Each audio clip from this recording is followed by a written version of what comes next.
Hi everybody, it's great to be back here again on Friday. It is another windy day here in Itamar. I know if we could bottle our wind and sell it, we'd be a very successful community. But anyway, let's talk about a different kind of wind, spirit, as we say, ruach in Hebrew. Let's talk about, of course, the portion of the week. This week's portion is Kidoshim to you shall be holy.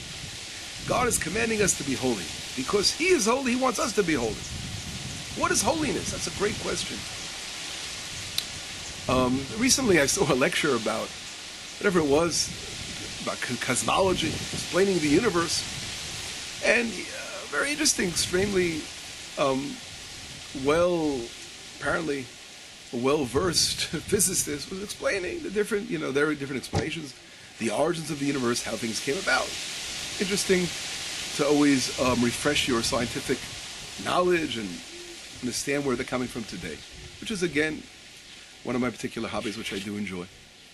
But it always bothers me, when you see people can be so wise on one side and so learned in mathematics and understanding many things in the world, but there's something that blocks them from holiness.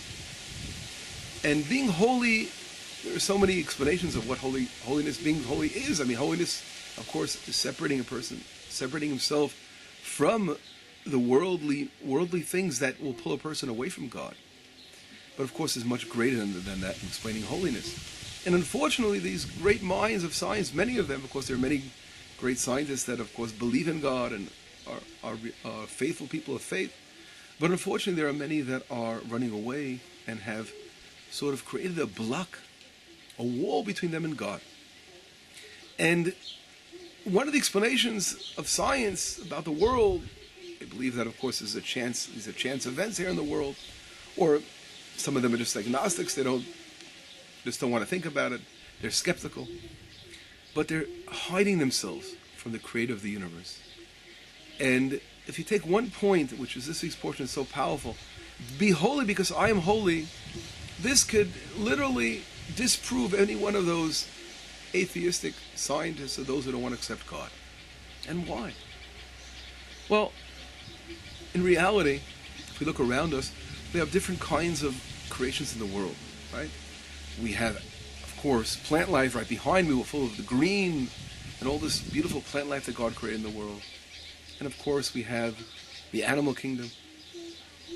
And we have, more than anything, which was created on the sixth day of creation. Understanding what that means, of course, is a lecture in itself. But the sixth day of creation, when man was created, the choice creation of God for a purpose. And man, again, has ability to rise above any other creation of the world. And on the other hand, he has the ability to fall very low. And just like an animal runs after its desires and instincts, a human being can fall into that category, unfortunately, as well. The proof I mentioned before, proving the existence of spirituality, of a God in the world, of a purpose in the world, all begins and ends with the word holiness. Holiness, my friends, cannot evolve. Holiness comes from a person connecting to his intrinsic being and understanding that he is intrinsically good as a human being. God created goodness in the world because God is good. You see, as a natural, people have not, unfortunately, many have built up so many walls of, I call them, of husks, and distanced themselves from the Creator of the universe, that unfortunately the goodness that is intrinsic is no longer there, because they're so blocked. It's like the hardening of the arteries, and the blood just can't go through anymore. And here, what causes the spiritual arteries to harden is when a person shuts himself from God and runs after his desires of this world. There are so many distractions. The world is getting more and more, by the day, advanced in so many different technical discoveries and advancements. And this kind of technology has the ability on one hand to bring us much closer to the Creator of the universe, or bring us further away.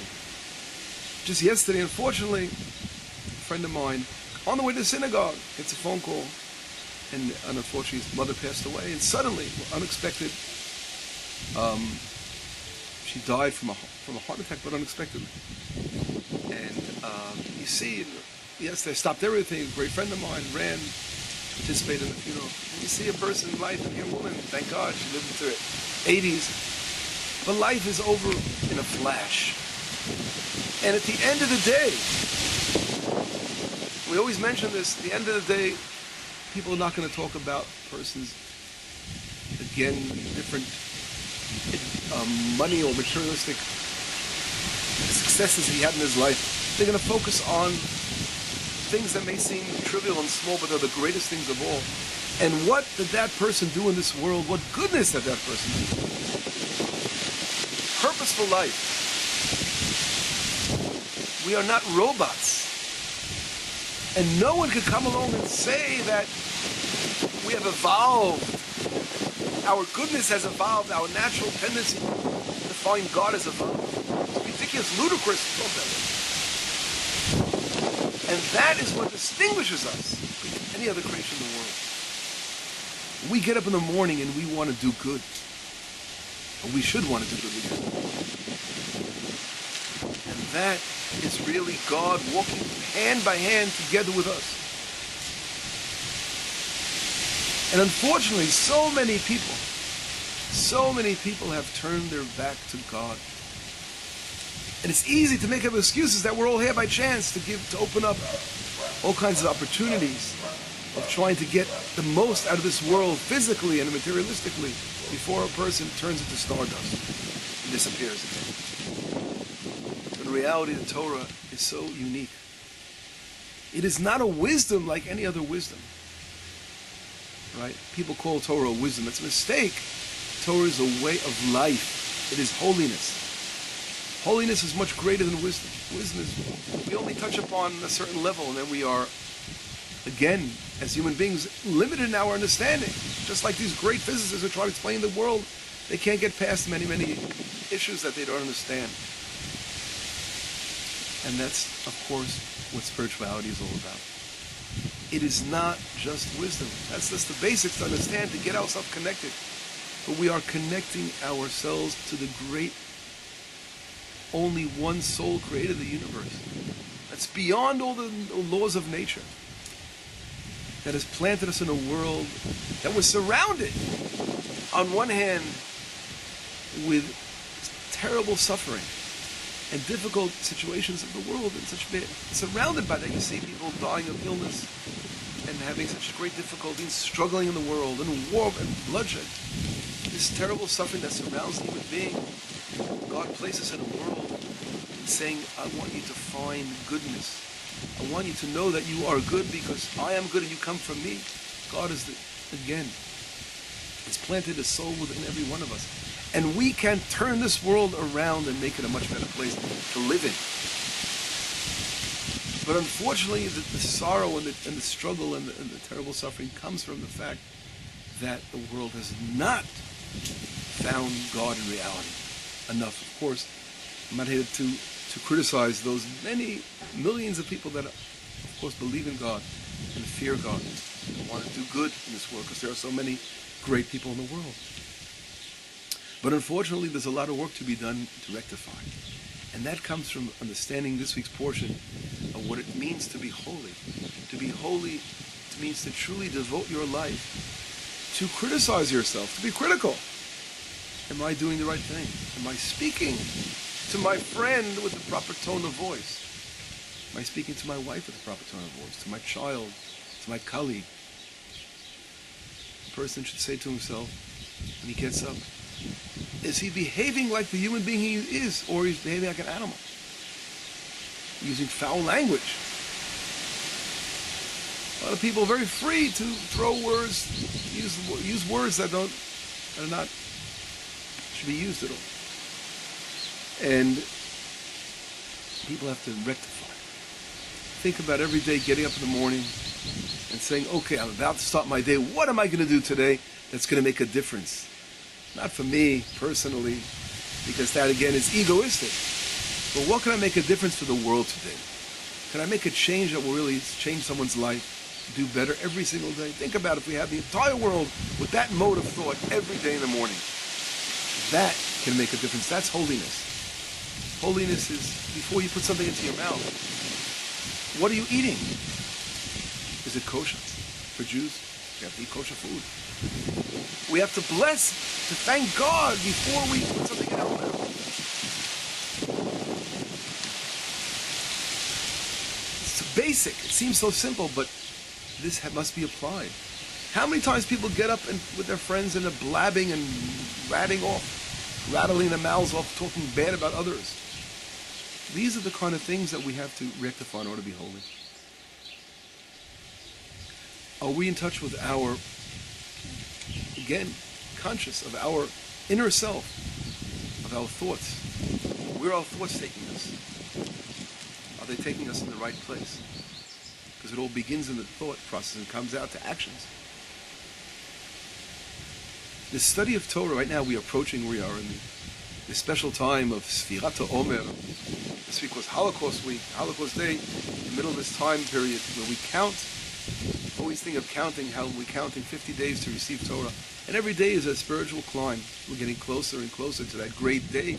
And as I mentioned many times, every time we come to a holiday, we're going to actually relive the holiday. We're going to experience receiving Torah again, which is so important.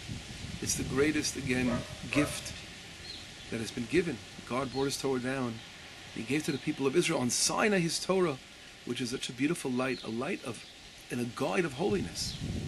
And in this time period now, as we approach that great day of receiving Torah again, every day we have to get up in the morning and say, how can we try to study more and connect to another portion of the Torah and another beautiful verse of Isaiah or any other prophet, or another, as we say in Hebrew, daf Gemara, or in Yiddish, a blot, another page of Talmud. Every day think about how we could study more. And of course, study must bring us into action. So many people enjoy an intellectual, we call in Hebrew hafala, intellectual experience, activities. But Torah, as mentioned 1,000 times, is not just an intellectual, activity. It's more important than anything else, is to utilize what we've learned and to act upon it and to make changes in our lives. Someone named Nachmanides, one of the greatest leaders of Torah, who lived in the Middle Ages, the Ramban, and he wrote a letter to his son. When his children, his family left a letter called Igeret HaRambam, it's like the letter he writes. And he told every person who reads this letter every day, it can make a difference in your life, and you will inherit the future world. And the letter, one of the things the Rambam talks about, the Ramban, in that letter, which we maybe one day should actually go through the whole letter together. It's a beautiful, small, short letter, but right to the point. And one of the things he says, which is so important, is this, what we're saying of what holiness really means. When he says that Torah, think every day when you close your book and you're not studying Torah at that moment, how could you apply the Torah? How could you go about and take something that you studied and bring it out into action? This, my friend, opened up by explaining or asking how those people don't accept God in the world, don't understand there's a creator, have separated themselves from God. A person who have these feelings of holiness, of getting up every day in the morning, this is something that just not can evolve by accident. This is something in our inner creation that brings us, that wants us to connect to the creator of the universe, to connect with God, who is giving us this life force, and to emulate him by doing good in this world. And that could only come, of course, from God himself. Let us be good, and let's strive to be holy, and this world will be a much better place to live in. Shabbat shalom, b'sorot tovot,